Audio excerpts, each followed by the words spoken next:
Alright, we're going to go over some of the daily checks on the 259 skid steer, which is very similar to a lot of your other skid steers. Your basic stuff, just keeping debris out from all your coolers. This one has an air conditioned condenser mounted to the door, which gets a lot of debris on the outside of it. You need to make sure that stays clean. You get debris up here on the top of the radiator.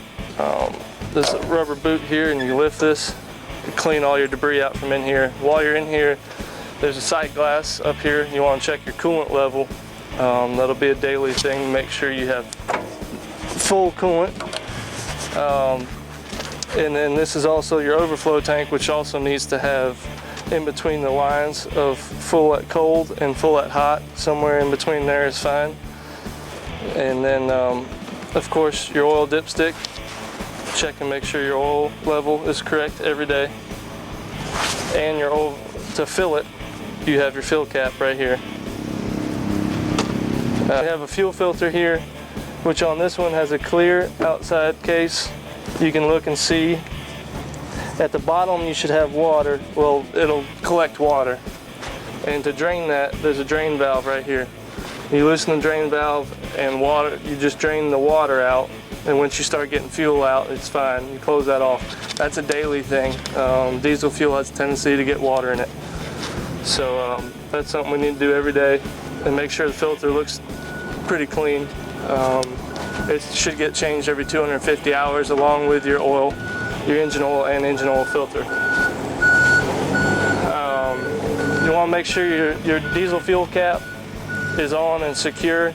A lot of times they fall off and you get trash down in your fuel. Can cause injector issues and stopping up your fuel filters, and that can cause a lot of issues.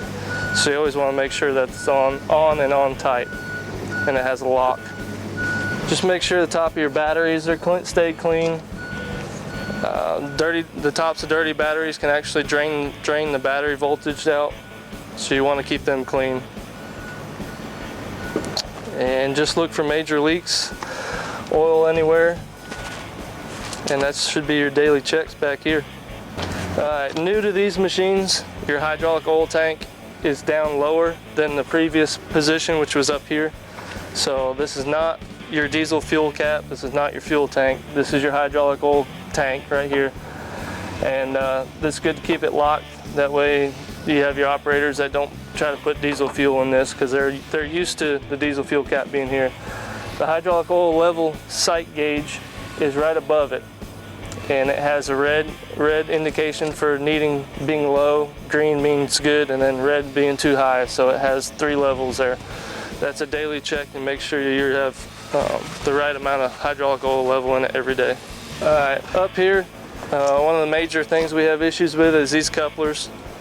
It's big to keep those clean whenever you're coupling your attachments to them. They get dirt in them, and then you couple them, and all it does is cut the seals, and then you have a leaky coupler. So whenever you couple anything up, be sure that all your couplings are nice and clean.